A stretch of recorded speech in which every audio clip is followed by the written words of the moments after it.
Par multiplier le chiffre actuel par 2, ce serait déjà pas mal. Et aussi, on peut augmenter notre capacité à guérir les enfants en améliorant la qualité des soins. Et là, pour ce faire, il faudrait que les efforts soient faits sur la formation des équipes et la disponibilité, évidemment, des médicaments. Ces 3 derniers jours, la température a nettement baissé à Dakar, mais également sur d'autres parties du territoire national. Dans la capitale, différents accoutrements pour affronter le froid. Tous les moyens sont bons pour se protéger. On note aussi le retour des masques, mais cette fois-ci contre la poussière. Beaucoup soutiennent aussi faire attention aux risques d'infection liés à la poussière et au vent. Nafissatou Silla, reportage. Franchement, Samba Kane est avec son ami Khadim Gueye, tous deux debout grelottants à cause du froid malgré les dispositions prises et les mains dans les poches. On est obligé de porter des vêtements plus lourds. Moi, j'ai mis 3 vêtements pour braver le froid et le vent. Un t-shirt et un blouson. Et là, je ne ressens presque rien. C'est plus dur en Europe, certes, mais ici aussi on sent le vent. Alors, je pense qu'il faut se protéger, car il y va de notre santé. Mettre des lunettes, mais aussi un masque. Mais pour faire face au vent, à la poussière, il y a l'incontournable, le port du masque, nous dit Tchernoba, qui s'apprête à aller au boulot. Bon, là, quand même, on a du vent, pratiquement du vent et de la poussière. Donc là, je ne vais pas prêter à partir. Mais là, j'ai tout mobilisé, quoi. J'ai mon masque, j'ai mes lunettes. Donc, je me protège, quoi. Parce qu'il faut se protéger le maximum. C'est mieux, quoi. Madame Diagne, la soixantaine, avec un grand pancho sur elle, nous confirme que le port du masque est plus que nécessaire. Et d'ailleurs... Je vais chercher mon masque. Je sortais, j'ai oublié mon masque. Mais je suis obligée de retourner pour le prendre. Parce qu'il y a trop de poussière. Il faut se protéger, il y a trop de maladies ces temps-ci. Seulement, pour certaines personnes comme Dembassar, le port du masque n'est pas une nécessité. Non, masque, masque, on a certes noté le retour des masques pour se protéger, mais la météo a annoncé la fin de cette vague de fraîcheur accompagnée de poussière aujourd'hui même. À 12h18, parlons maintenant des séismes en Turquie et en Syrie. Une catastrophe naturelle qui a affecté certains commerçants sénégalais qui, pour la plupart, se ravitaillent en Turquie. Au marché Sandaga, par contre, tel n'est pas le cas. Les commerçants continuent de recevoir les produits de la Turquie. Certains n'ont pas encore épuisé leur stock. D'autres, un peu affectés, envisagent de changer de pays fournisseur. Reportage Mariama Diallo. Les vendeurs de produits turcs ne s'inquiètent pas pour le moment. Trouvé dans son magasin, Mbaye Turki déclare qu'il n'a aucun problème. On n'a pas de problème, les marchandises viennent normalement. Il y en a qui viennent par voie maritime et d'autres par GP. Actuellement, j'ai des bagages qui doivent venir et Inch'Allah, ils vont arriver. Au centre commercial El Malik, un autre commerçant sous couvert d'anonymat confirme que les marchandises viennent sans souci. Pour l'instant, moi-même, j'y étais avant-hier et j'ai amené des produits. Je les ai mis dans un conteneur. Pour l'instant. Non loin de là, El Haj Touré, vendeur de chaussures, pense qu'il n'y aura pas d'impact, mais si cela arrivait, il va changer de fournisseur. On avait un conteneur avant le séisme, mais c'est arrivé. On a même d'autres marchandises qui doivent arriver dans quelques jours. Si l'importation n'est plus possible, on change ou on peut aller en Chine.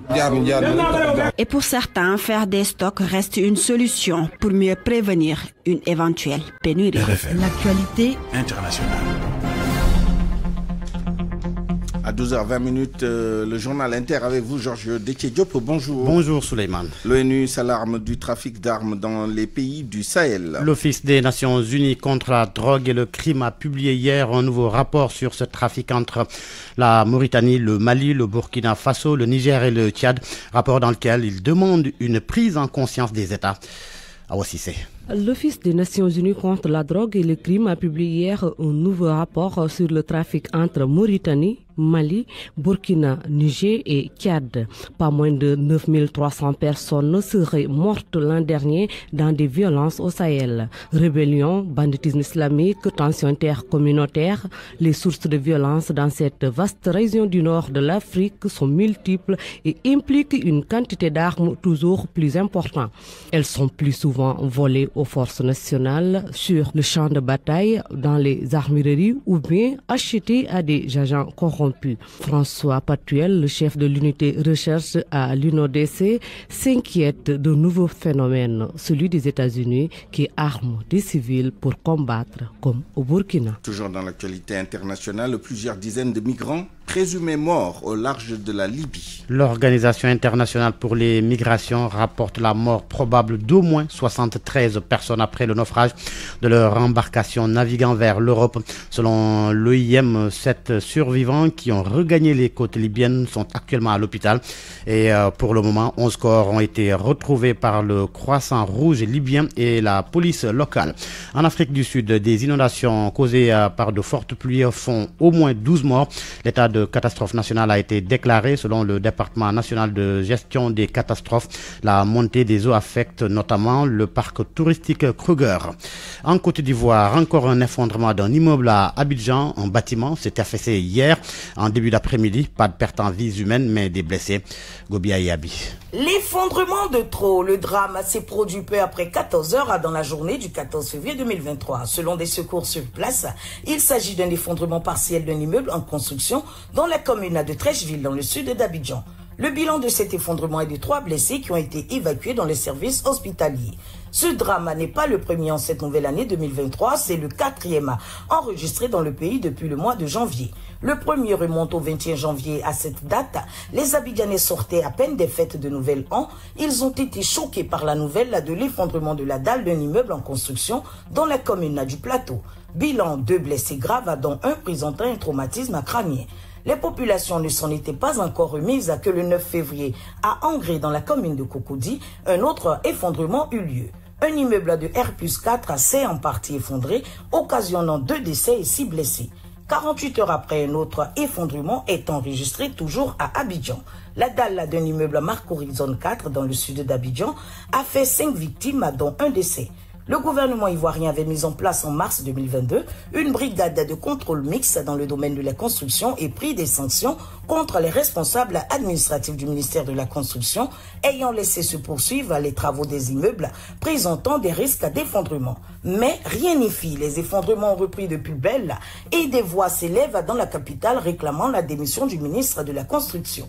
Gobia Yabi, Abidjan, RFM. Hors du continent, c'est double séisme en Turquie et en Syrie. L'ONU lance un appel aux dons. Le secrétaire général de l'ONU a exhorté hier tous les États membres à fournir, et sans délai, près de 400 millions de dollars pour garantir une aide humanitaire dont près de 5 millions de Syriens ont besoin, à commencer par des abris, des soins médicaux, de la nourriture pour 3 mois. Antonio Guterres a précisé qu'il devrait y avoir un appel similaire en faveur de la Turquie. Hier, le bilan des séismes s'élevait à 39 106 morts, 35 418 officiellement dans le sud de la Turquie, tandis que les autorités en ont dénombré 3 688 en Syrie. La Russie, pour terminer, un tribunal a condamné à 6 ans de prison une journaliste qui avait dénoncé sur Instagram l'offensive en Ukraine. Selon l'agence France Presse reprise par RFI, le comité d'enquête russe a indiqué que Maria Ponomarenko, âgée de 44 ans, a été reconnue coupable de diffusion d'informations fausses sur l'armée. Merci Georges Détié-Diop. Vous écoutez le Grand Journal sur la RFM et il est 12h25. Parole aux auditeurs. L'actualité, qu'en pensez-vous? Moi, je pense que vous devrez. Réagissez dans nos éditions d'information sur l'actualité. Bonjour. Du lundi au vendredi, vous avez la parole sur RFM. Point de vue aujourd'hui, nous allons débattre de la situation des retraités au Sénégal. Le prétexte, la grogne des allocataires contre l'opération d'identification lancée par l'IPRES. Pour en parler, nous serons avec M. Kodé Diop, directeur des systèmes d'information de l'institution de prévoyance retraite du Sénégal, et avec M. Omar Ndiaye, coordonnateur de l'association régionale des retraités de Thiès. RFM Sport. L'actualité des sports avec vous, Youssouf Bodian, bonjour. Bonjour Souleymane et bonjour à tous. Basketball masculin pour commencer, la dernière fenêtre qualificative à la Coupe du Monde 2023 se prépare. Et oui, après la publication de la liste des 12 joueurs retenus donc pour cette fenêtre, la fédération s'active autour des aspects liés à l'organisation du voyage. Nous faisons donc le point sur le groupe du Sénégal, mais aussi les dernières infos sur la préparation avec Soracham. Toutes les dispositions nécessaires sont prises pour une bonne campagne lors de cette 5e fenêtre des éliminatoires du mondial. En collaboration avec la FIBA, la Fédération sénégalaise de basketball a émis une demande pour l'obtention des visas à l'arrivée en Égypte pour les expatriés. La Fédération sénégalaise de basketball doit en principe recevoir une réponse ce mercredi ou au plus tard demain jeudi. Les 2 joueurs locaux et le staff qui doivent quitter Dakar pour rallier Alexandrie ont déjà reçu leur visa. La délégation quitte le 19 pour l'Égypte avec un expatrié, à savoir Mohamed Al-Gandiaï, qui doit passer par Dakar pour renouveler son passeport. Tous les joueurs seront dans la tanière en terre égyptienne dimanche. La première séance est prévue le 20 février. Rappelez que le Sénégal est classé 3e du groupe F derrière l'Égypte et le Soudan du Sud. Les Lions doivent gagner leurs 2 prochains matchs pour se qualifier sans calcul. Les protégés de Ngagne de Sagana Diop doivent rencontrer les Sud-Soudanais, les Tunisiens et les Camerounais. Leader du groupe, le Sud-Soudan peut se qualifier dès son premier match, mais il faudra venir à bout de cette équipe sénégalaise, ce qui ne sera pas chose aisée puisque lors de leur première confrontation, les Lions avaient pris le dessus, 69-66. Par contre, dans l'autre groupe, la Côte d'Ivoire est la seule nation africaine qui a déjà validé son ticket. À l'issue de cette 5e fenêtre prévue du 24 au 26 février, les 2 premières équipes de chaque groupe et la meilleure 3e vont représenter le continent africain au mondial à 32 équipes qui, pour la première fois de son histoire, sera co-organisée par plusieurs pays, à savoir l'Indonésie, le Japon et les Philippines. Football à présent, avec cette question, la victoire du Sénégal au CHAN a-t-elle changé l'image du championnat local? Pas forcément, de l'avis d'un des commentateurs vedettes de la chaîne française Canal+, qui pense que le Sénégal doit confirmer sa bonne forme du moment lors des championnats donc sur le continent. Liliane Gatoun, qui estime toutefois que la jeunesse et le talent de l'équipe de Pape Thiaw a fait la différence lors du CHAN, était l'invité de RFM Matin. Sur les championnats locaux, c'est vrai que les Marocains sont en avance, donc là ils ont été forfaits de dernière minute, ça a peut-être profité effectivement au Sénégal, mais qui a la très très bonne idée pour moi de miser sur la jeunesse, d'investir dans les centres de formation avec les partenariats comme avec l'Olympique Lyonnais pour le Sacré-Cœur, Génération Foot et le FC Metz. Forcément ça rejaillit, même si tous n'ont pas le même niveau, ils sont quand même bien formés, donc au final je pense que les championnats locaux sénégalais vont fournir comme ça des pépites qui sont capables de remporter le CHAN. Est-ce que cette victoire du Sénégal peut changer aujourd'hui le regard sur le championnat sénégalais? Canal aujourd'hui qui diffuse le championnat ivoirien, est-ce que ça peut avoir un impact sur une éventuelle diffusion du championnat sénégalais? Je pense pas que ça va changer la vision du championnat local. Ce qui va changer, en revanche, il faut des succès continentaux. Donc c'est ce qui est en train de se préparer, la Super League africaine. C'est dans ces compétitions-là qu'il va falloir briller. Il va falloir effectivement montrer que les équipes sénégalaises peuvent rivaliser avec les équipes marocaines, avec les Égyptiens. Ça fait des quarts de finale, demi-finale. Il va falloir commencer à monter progressivement. Voilà, on va commencer à dire, tiens, il se passe quelque chose au Sénégal. Et c'est cette compétition-là qui, normalement, mettra vraiment le focus. Mais après, les championnats locaux, ce qui a été fait en Côte d'Ivoire, c'est anecdotique. Canal n'a pas la vocation à terme de diffuser tous les championnats. Déjà parce qu'on n'a pas les antennes, parce que c'est pas possible de week-end de passer tous les matchs. Liliane Gatoun, l'équipe nationale des moins de 20 ans, elle, est au Caire, l'équipe de football. Depuis hier, les Lionceaux, qui étaient en stage à Tunis, vont poursuivre dans la capitale égyptienne leur préparation en direction de la CAN Junior qui démarre le 19 février prochain. Football toujours, mais cette fois-ci en Europe, la suite des 8e de finale allée de la Ligue des Champions ce soir. À 20h temps universel, Dortmund, l'attaquant ivoirien Sébastien Haller qui reçoit Chelsea, qui a voyagé avec Kalidou Koulibaly, mais toujours sans Edouard Mendy. Le club Bruges joue Benfica de Lisbonne. Hier, le Paris Saint-Germain a été battu par le Bayern Munich 1-0. Le Milan AC qui domine Tottenham 1-0 également. Et puis en première ligue anglaise, on joue un match retard de la 12e journée. Un choc au sommet entre Arsenal et Manchester City à 19h30. Les Gunners leaders ont enchaîné 2 matchs sans victoire et comptent 3 points de plus que les Citizens. Mais Arsenal a un match en retard. Et puis en Espagne, un match retard également de la 21e journée. Le Real Madrid qui reçoit Elche à 20h. Les Merengues, fraîchement champions du monde des clubs, sont deuxième de la Liga avec 11 points de retard sur le leader, l'FC Barcelone. Suleiman. C'était le journal des sports avec vous, Youssouf Bodian. Merci. RFM, la presse du jour. Soumari.com et Ecobank, la banque panafricaine, vous offre votre revue de presse. La presse du jour avec Mohamed Ali Mouba.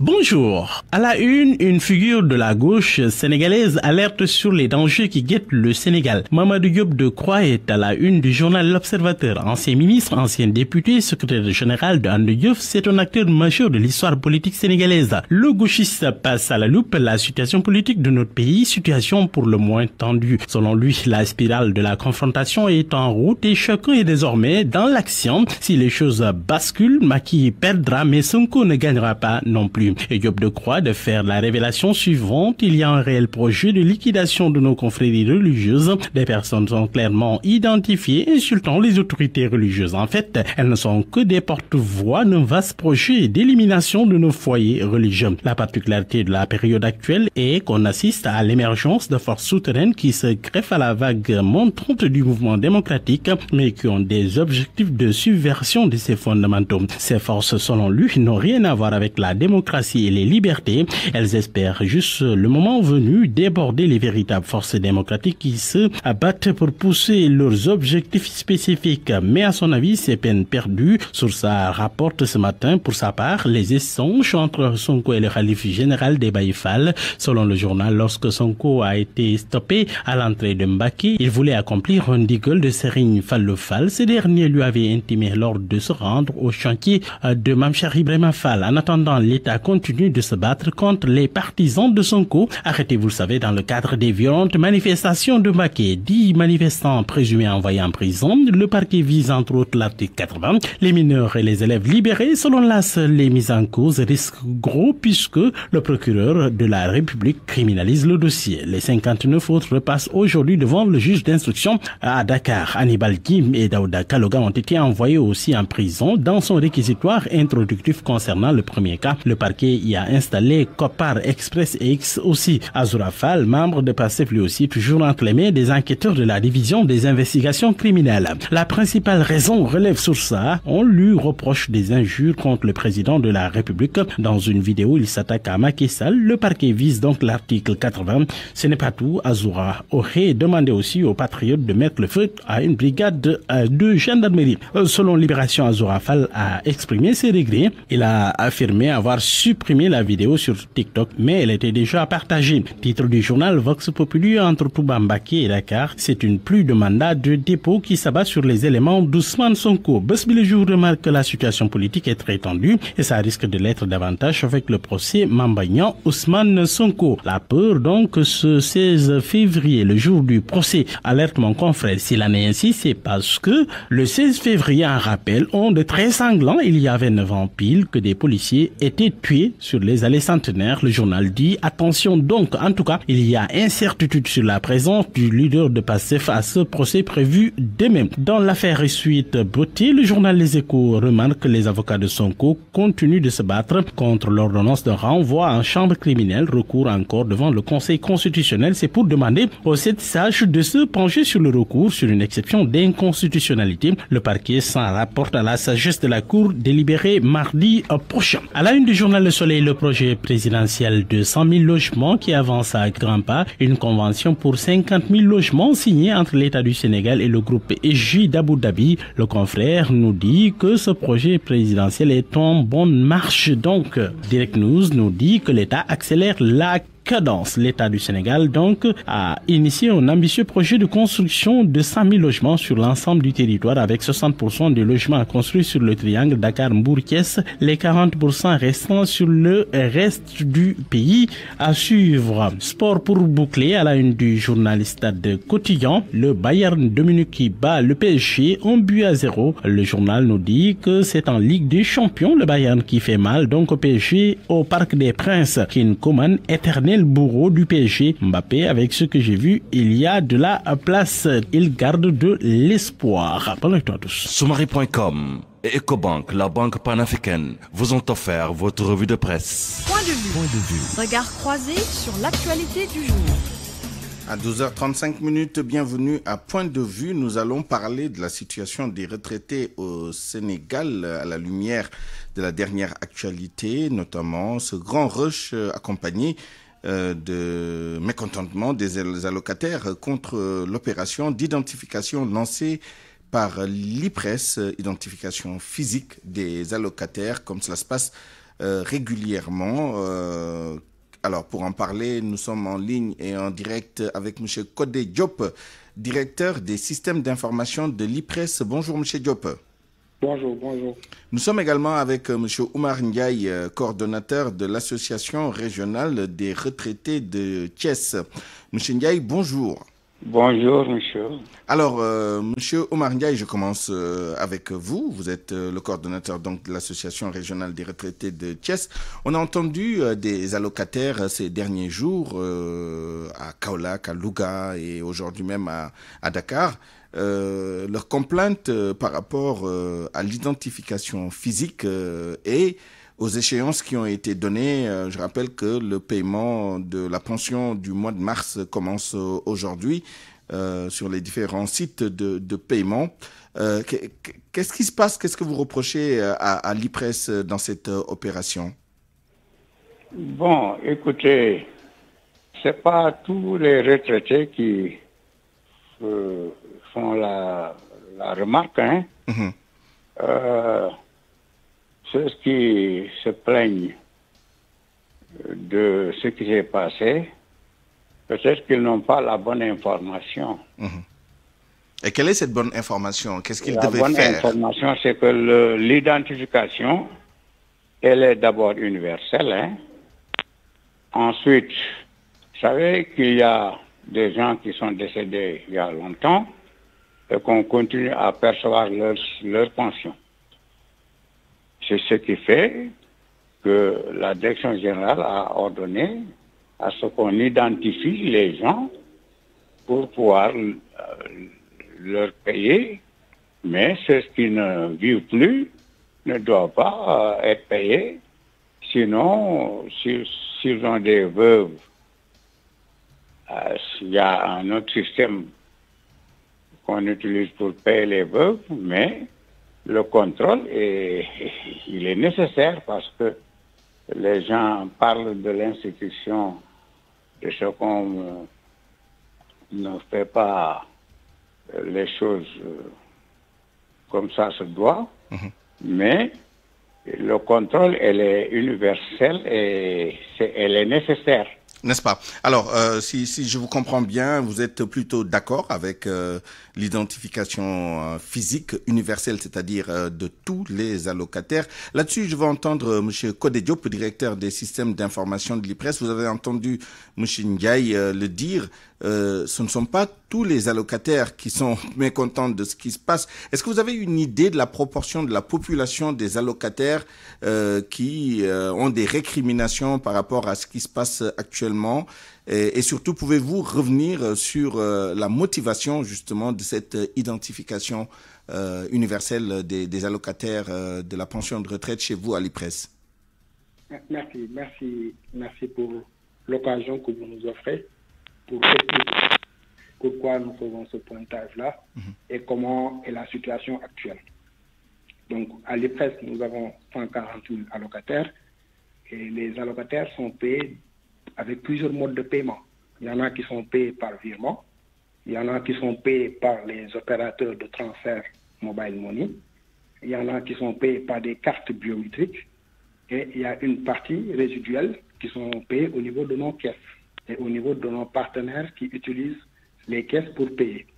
Donc, après avoir fait beaucoup d'efforts pour diversifier les modes de paiement, donc pour faire de sorte que tous les allocataires puissent avoir un paiement rapproché, la seule action qui va rester au niveau des institutions, c'est de sécuriser ces paiements-là.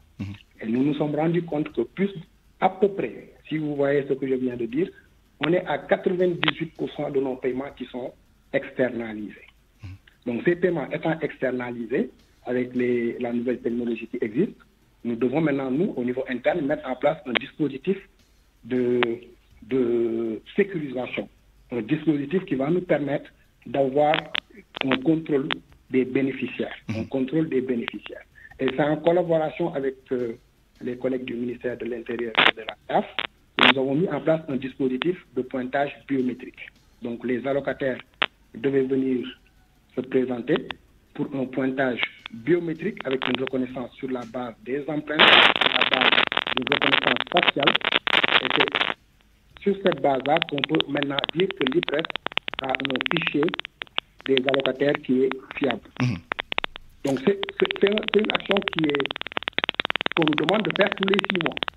Tous les 6 mois, vous devez pointer les allocataires pour vous assurer qu'ils sont en vie et qu'ils continuent d'être des ayants droit pour ceux parmi eux qui sont donc des époux ou des épouses d'allocataires décédés.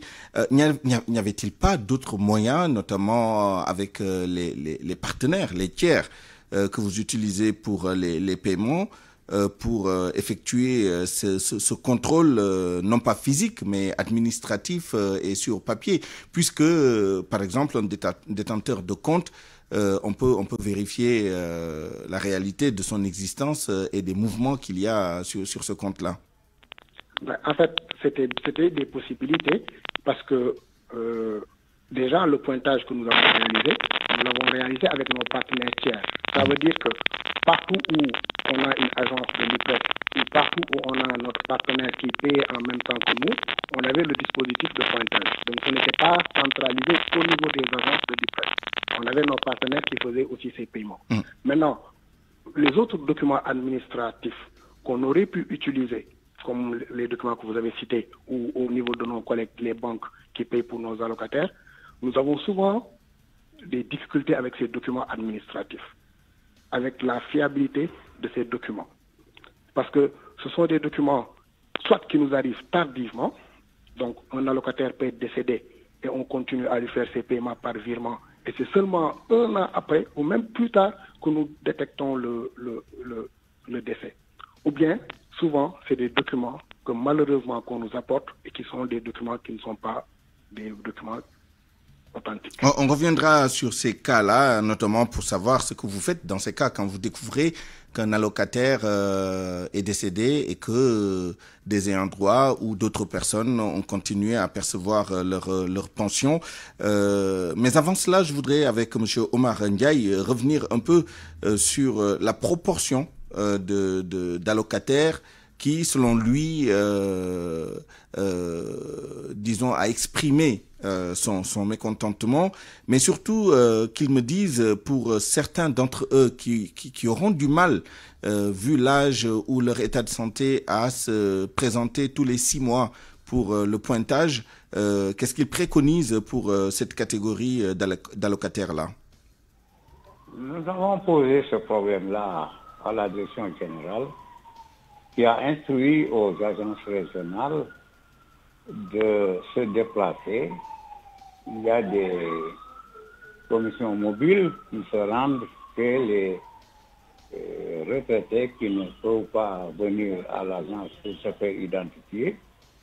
C'est pourquoi, quand on a posé le problème, la direction générale a instruit aux agences régionales de créer des commissions qui se rendent chez les retraités pour les identifier.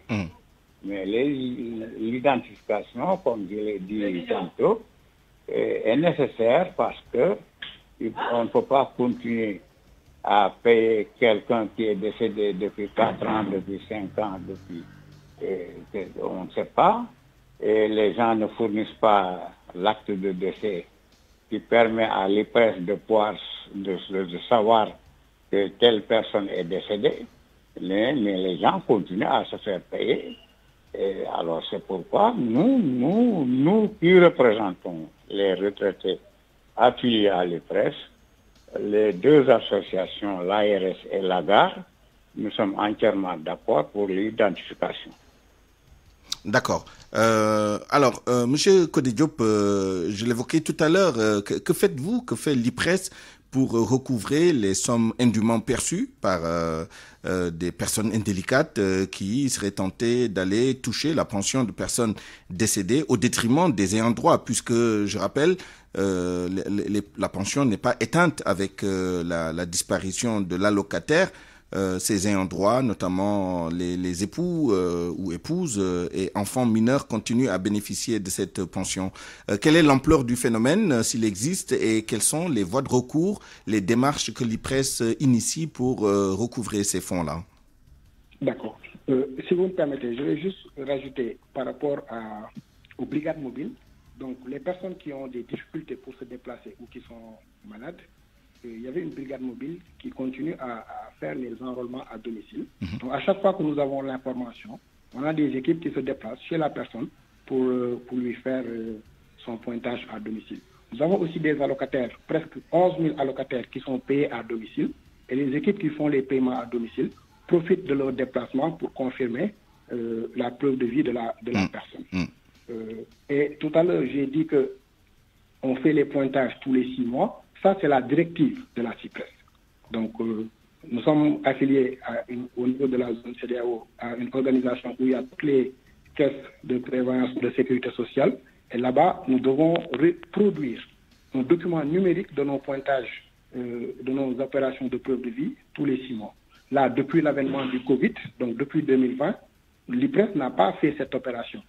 Donc, vous pouvez imaginer, depuis 2020, combien de cas de déperdition on a pu avoir. L'ampleur réelle maintenant de cette déperdition, c'est l'opération actuelle qui va nous permettre de pouvoir le dire. Donc là, on a fait les suspensions. Entre la date de suspension à maintenant, les gens sont venus se présenter pour une régularisation.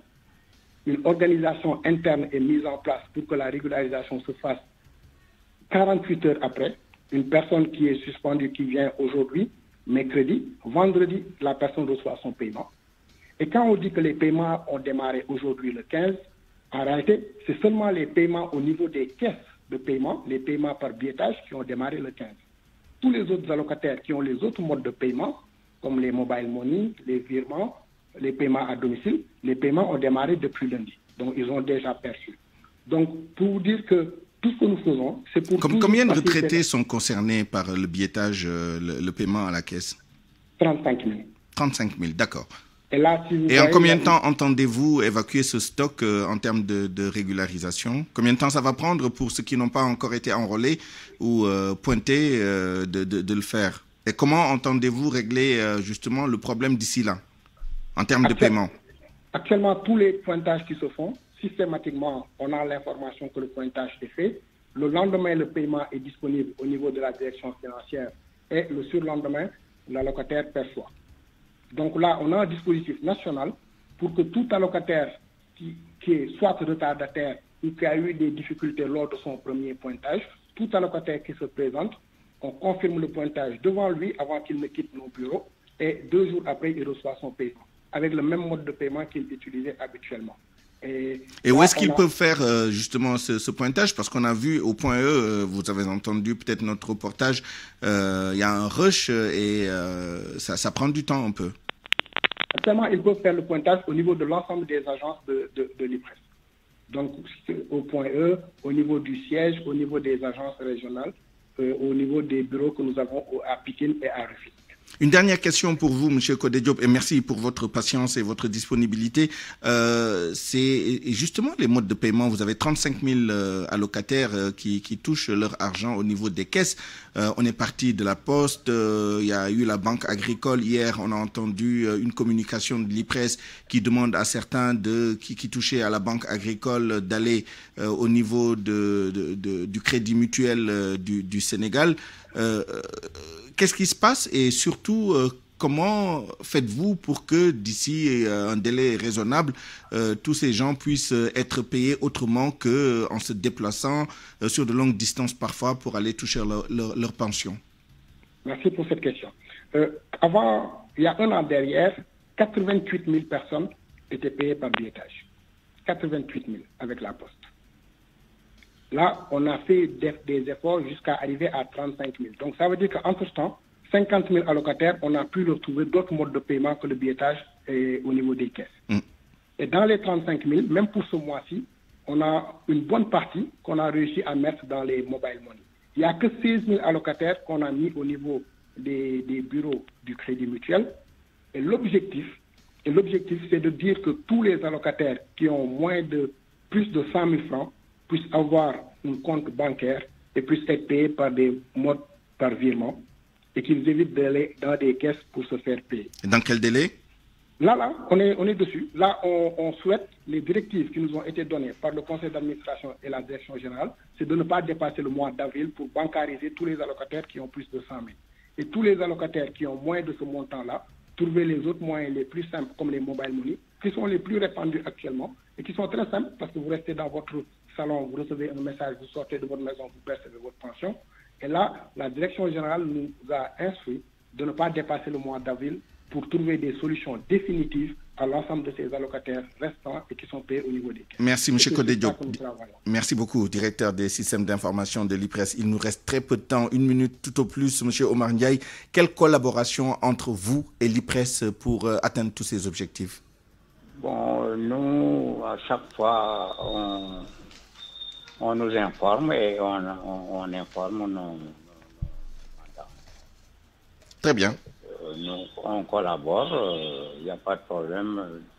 On cherche à protéger l'intérêt des retraités, mais aussi on veut sauvegarder l'intérêt de l'institution.